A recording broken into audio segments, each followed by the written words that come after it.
Frosty Forest series by Cottage Needlework, and we are on part 2, which is Snowy Deer. The Racoon Cabin is finished over here. That was part number 1. So now we are trying to finish part number 2. So we have a lot of this fiddly stuff done. Last time we finished the snowflakes. We have finished the top part of the tree here. We only missing the stem.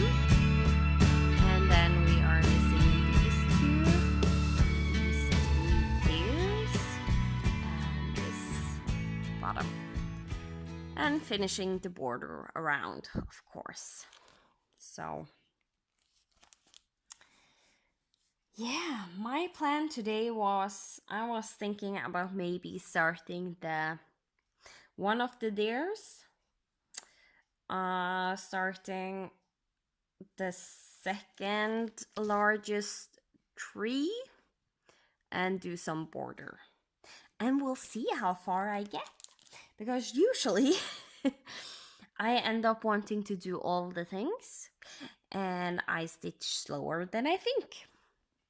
So yeah, but on the right side, that means I can enjoy this project so much longer. So, but the reason I want to do this, start a little bit on everything, is so I have a place to work from. And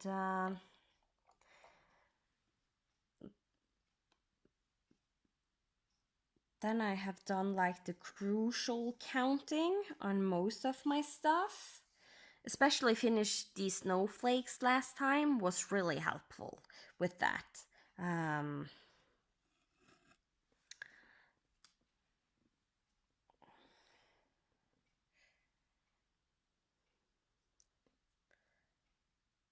Because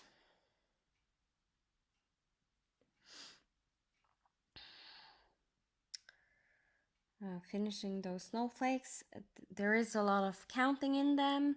They're not like blocks of colors, so it is a little bit harder to do, and that's why most likely it goes a little bit slower. So, but I do think all of the snowflakes are done. So the only white left is on the deer and 3, the border, and the snow at the bottom. So if you don't like white, then this is not the correct pattern for you.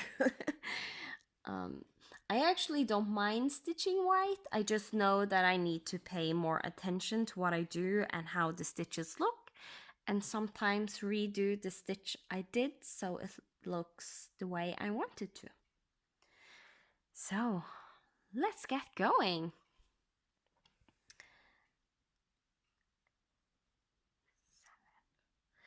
One, 2,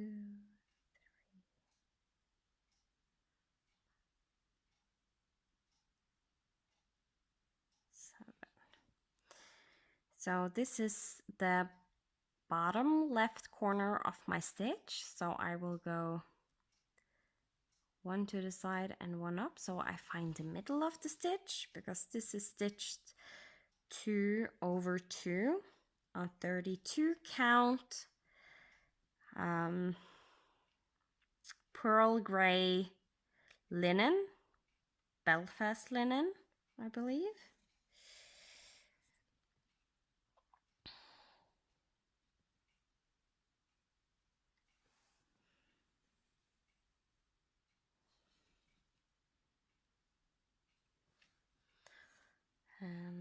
If you have never stitched on linen or even weave before, it's not that much harder than Ada. It takes a little bit of training to see where the X is supposed to be and how to count. So If you saw me counting just now, since I'm stitching over 2, I will go over 1, 2. That is an automatic movement I have in my fingers now. So then I count, I usually start counting here, just because that's the way I like to do it. And of course I do count it from my pattern. I always count from the bottom left corner because that's where I usually start my stitch. So 1, 2, 3, 4, 5, 6, and 7. So this is where I'm supposed to start my stitch. The pin stitch I do in the middle of where my X is going to go. And I hope I just didn't pull that one out, but we'll see. I do think it will be fine. No, a little bit of floss came up. I managed to loosen it when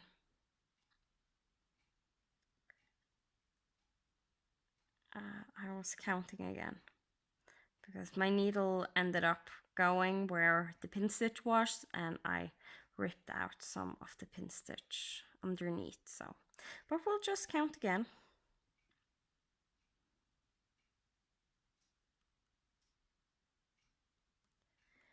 And sometimes you will see I don't do the automatic counting and just jumping over 2 threads. That's totally up to what you do and how you like to do it, how your brain works.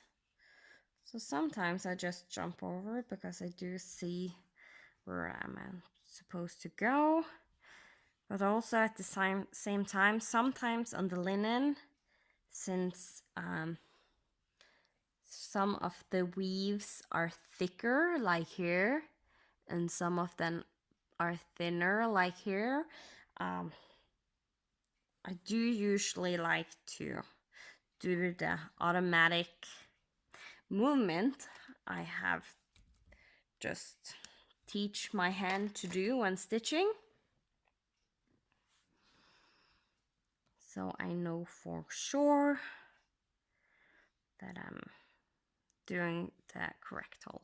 And what I also sometimes do, especially when it's a first stitch like this, is I will go over 1, 2 threads and then over 1, 2 threads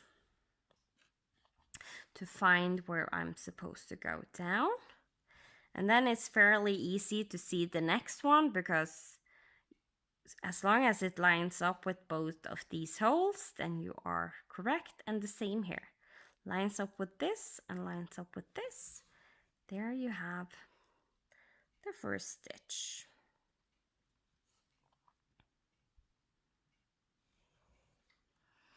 And right now I'm using the Gentle Arts Shutter Green. That is a fancy floss, a dyed floss, variegated floss. It's color fast, at least. So then you are, what most people will do is do 1 stitch at a time, so you get the variegation coming out a little bit better, the floss. And that's also what I like to do.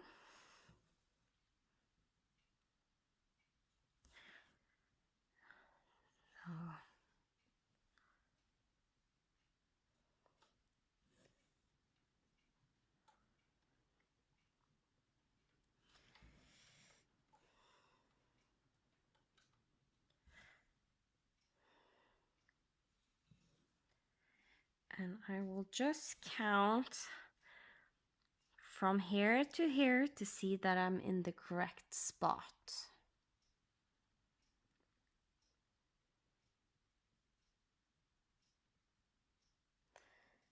And that was correct. So I don't think I have any mistakes so far. And that's a good thing.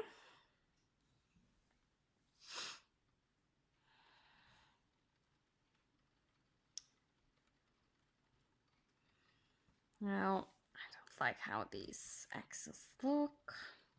Sometimes doing the X's this way makes it look fine, and sometimes it doesn't. So I don't know what it is, because on some type of weaves where I do it, it looks fine, and suddenly on this one it doesn't. So then I will just do them another way. Can you hear that rain outside? It's crazy. Just before I turned on my camera, it was lightning and thunder outside, so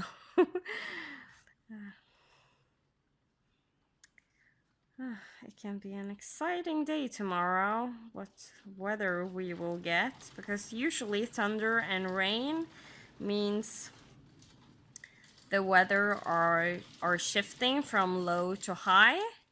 And right today it has been really cold, so maybe we will get warm weather. Or maybe like now I can hear some hail outside. So yeah, maybe it turns even colder. That's fall for you.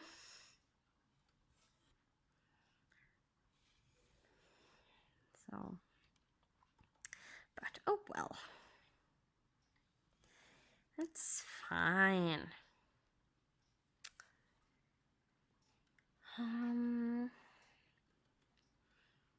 Actually going to jump over and do this one first.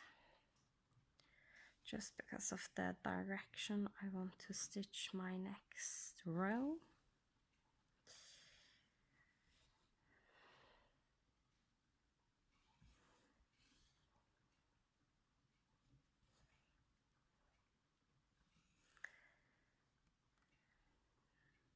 So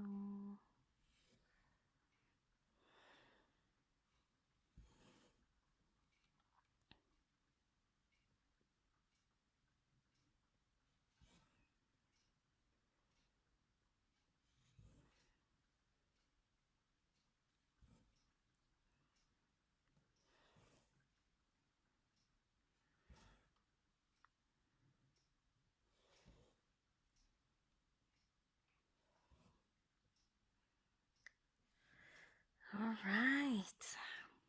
Now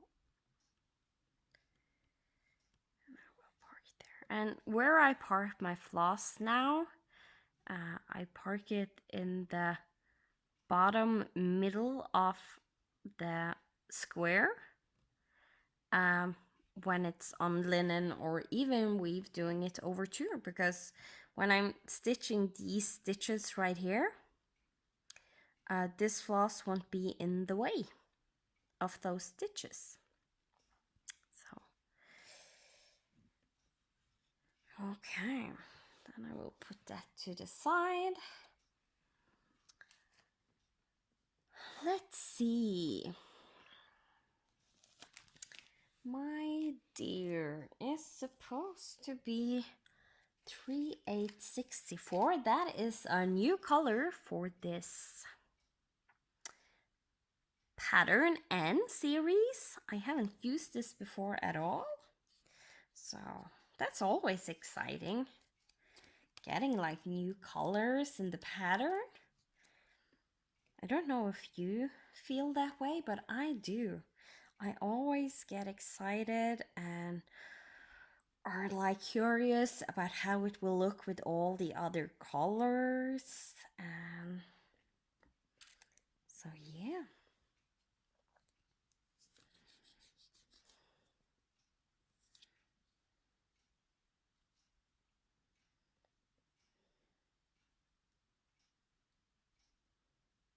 And of course I managed to get a knot on the floss the strands I'm currently putting back on my bobbin.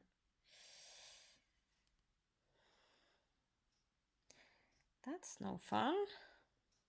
And I better fix it now before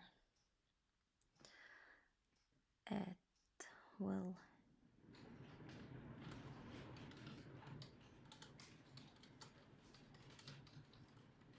It's better to fix it when I am remembering it, because then I usually tends to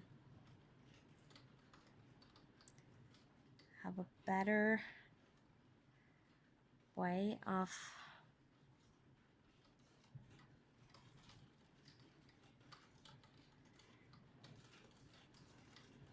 fixing it. Like that. There, it's all out. That can sometimes happen when you have a little bit longer lengths you are cutting off.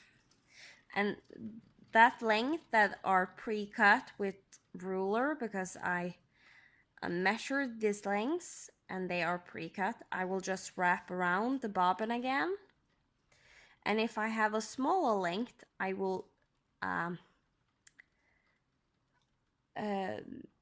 take it around this hole and leave it hanging here, because I know that is a used length that is shorter than what it's supposed to be. So if I meet some blended threads in a project, then I know I have to pull from this one. Pull from the length that are just wrapped around the bobbin on both those colors that I need. And I can easily stitch with blended floss in my projects without too much trouble. So that's nice. I think I showed you the last time how I did or explained that I use a ruler and cut it. So let's see. I am actually going to count from here. That can, no, this one is better to stitch right under here. Both of them are approximately the same length away, so there will be some counting and recounting.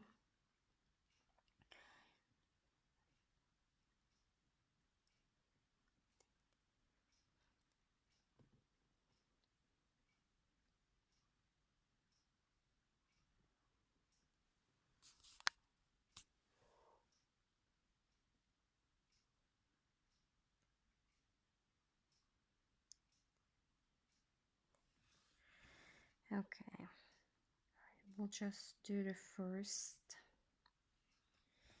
half of the stitch right here. I'm doing the loop method, so I cut my floss to double length of what I usually would have, and I thread these two ends together in my needle, and that makes it so it has a loop at the other end where I can take my needle through the loop and it's secure.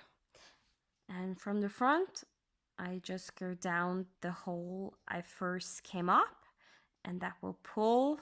So this floss right here will wrap around that loop and pull it under. So, but before I do that, I need to double check that I am in the correct spot. So I will count from here.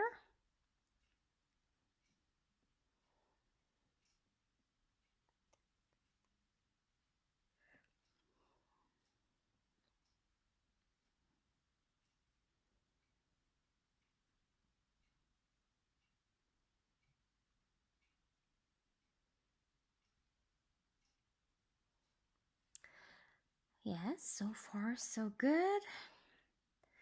Maybe I can also do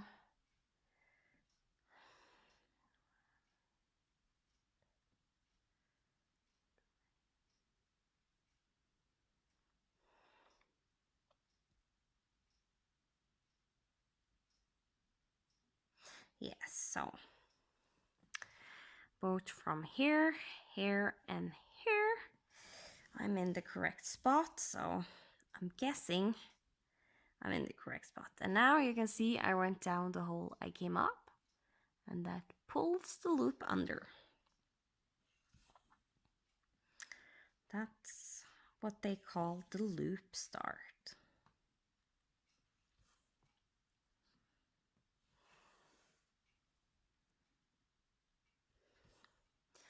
And apparently there is supposed to be a way to start a loop start with one floss. So I have seen the video, but I can't quite decide if I like it or not. But most likely I will have to in the future try and see.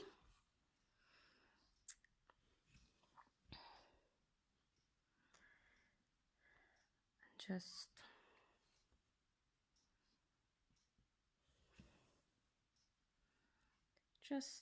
test out, see if I like it. That's the thing with cross stitching. Just the best way to develop your stitching and such is to just try. Try and see if you like it. If you don't like it, go back to how you used to do it. And if you like it, then keep doing the new method.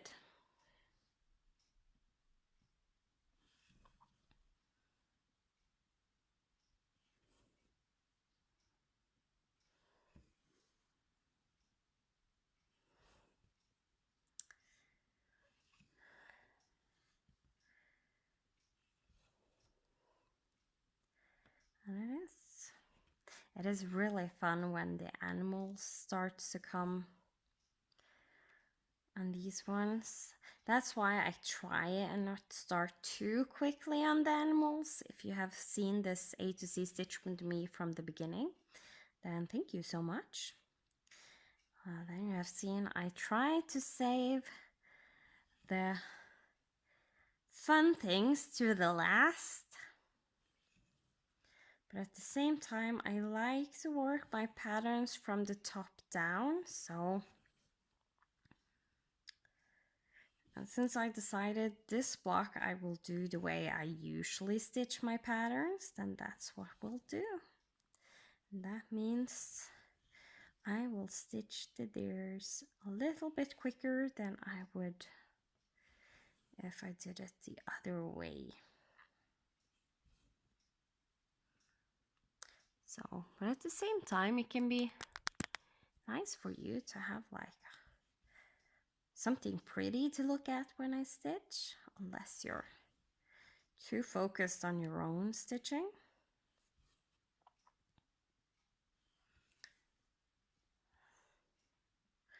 Which is totally fine with me. I don't mind that you're wrapped up in your own stitching. That's a good thing.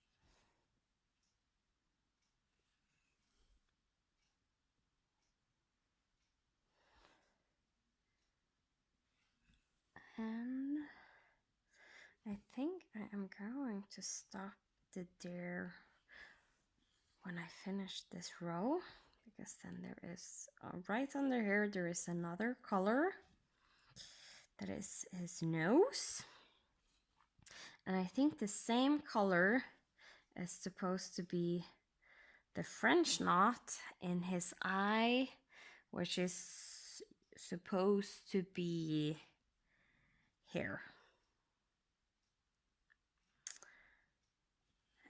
If that's the case, then I want to do that the next time. So I will park my floss there. And then we move over and do some more stitching on the border. But now at least we have some good starts done, some counting, and are all set to go gangbusters on whatever I want the next time. And that's usually how I stitch in real life. Like the days I know that I have a little bit more brain power and like manage to count really well without problems. Then those days I usually will count through the different motifs that I can go to when working top down, and just start them a tiny bit like this one, and when they're supposed to be a new color I will stop stitching and park it, and then do some more counting.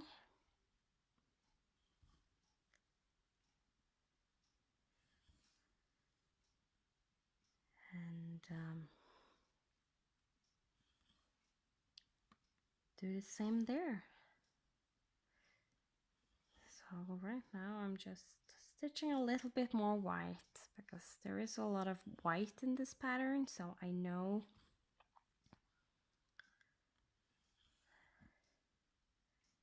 it can be nice to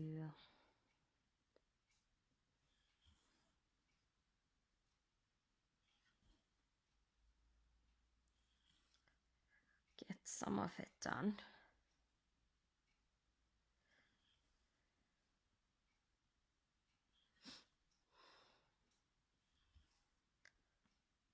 And the good thing on this side is that I can just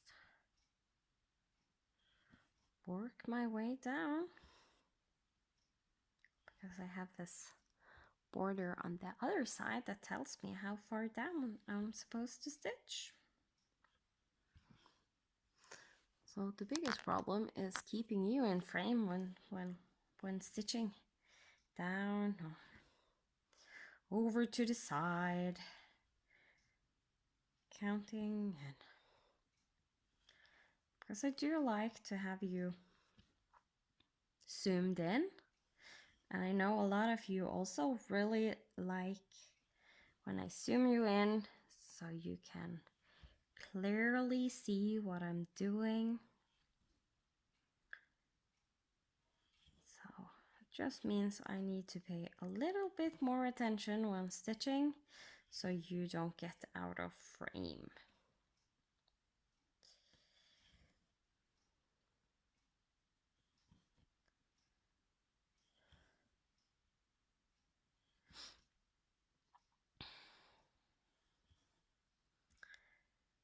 So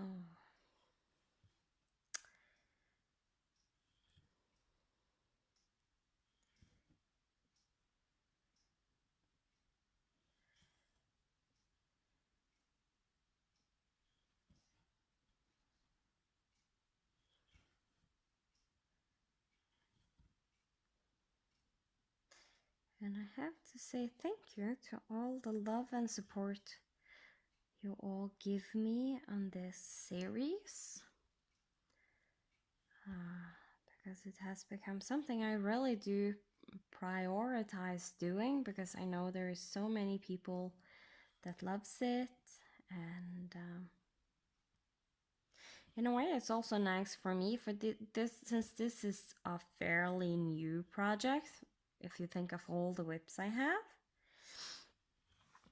then I tend to work on my oldest whips first, and try and get them out of the way. I don't always prioritize their newest whips, but doing this series makes it so I am at least stitching on it once a month. Sometimes every other month, but then it means the month that I did stitch on it, I stitched like a lot. so yeah, that's fun. Because this pattern is so much fun to stitch. I just love it. And I also think one of the reasons I really love this is it's not just houses. Like I do enjoy houses and I do enjoy stitching houses.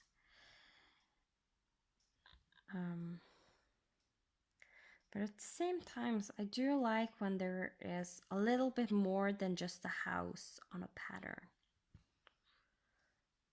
Especially if there is like cute animals.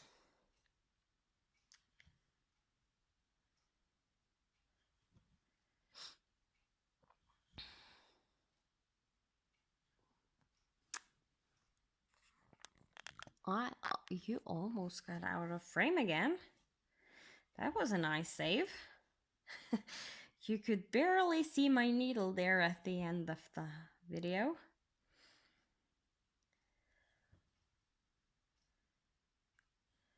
And I was just talking about having to pay more attention, and I didn't.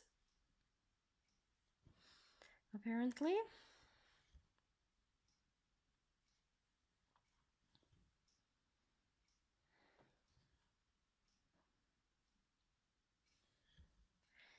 The white has actually behaved really well today. I haven't had to railroad at all.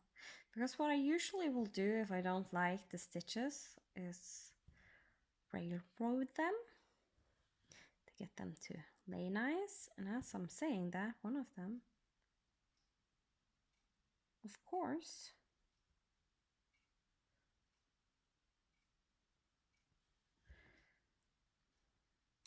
didn't lay exactly as I wanted it to.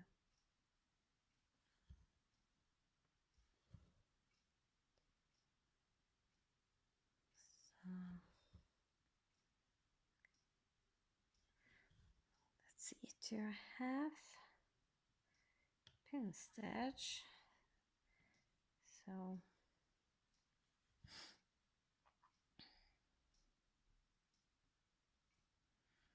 this jump will look better.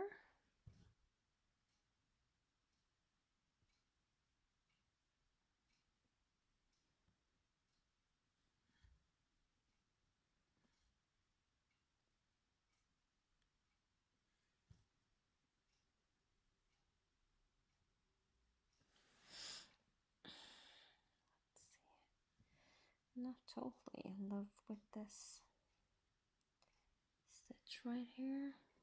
So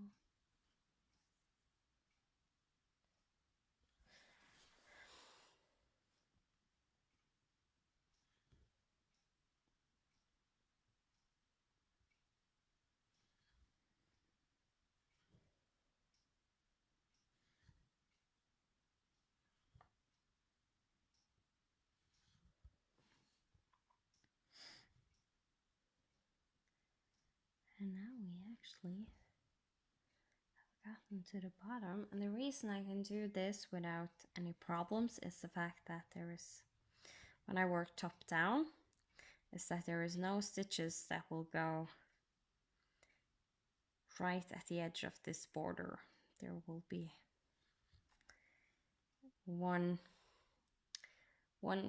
two actually, two rows of stitches where there isn't stitches.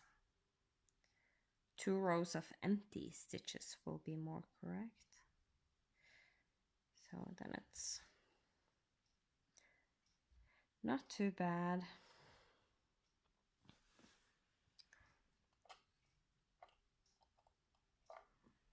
doing this.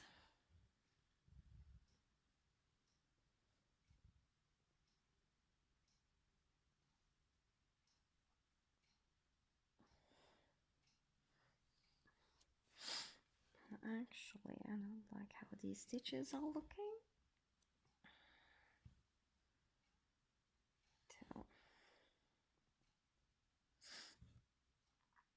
Because borders that are just one stitch, I usually like to do the Danish method of stitching, which I usually use, and do half stitches all the way one direction, not the band, and back again the other direction.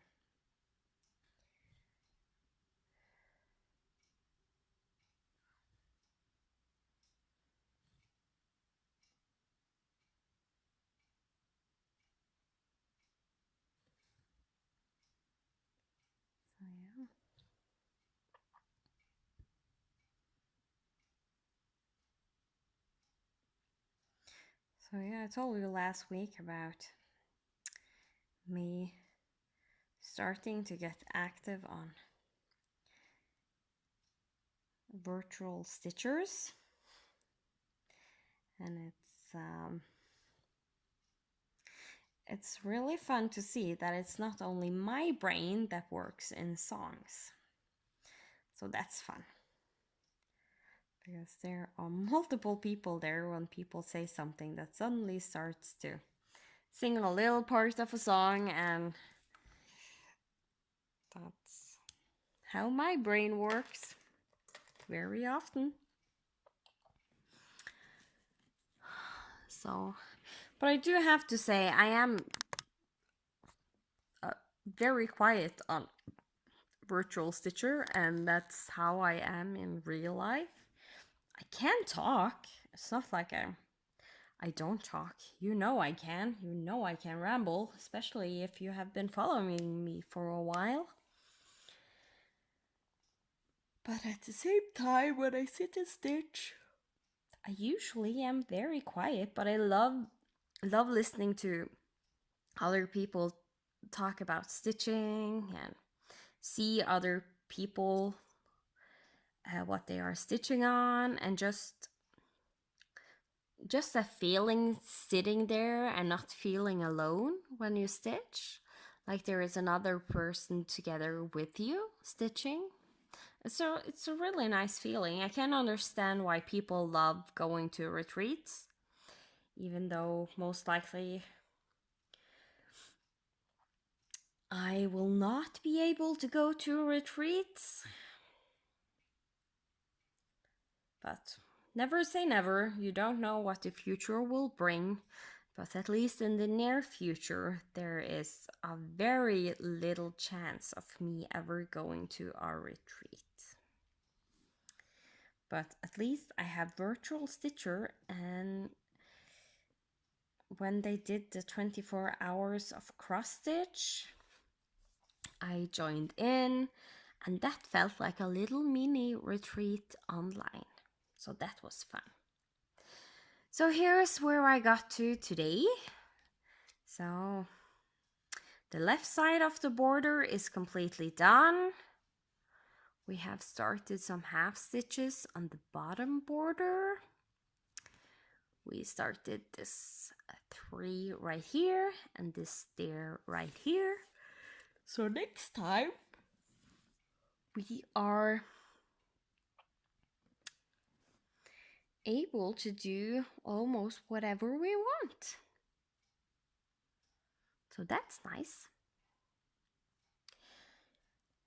Thank you all so much for being here. If you're new, then welcome. It's a little bit late welcome, but you are still very much welcome here. Love to have you here. If you are returning, a pleasure as always. And yeah,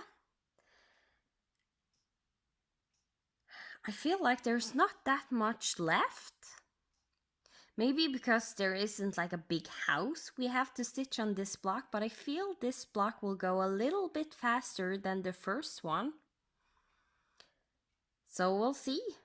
The first one, I think I used something like 30 videos to stitch. And this time,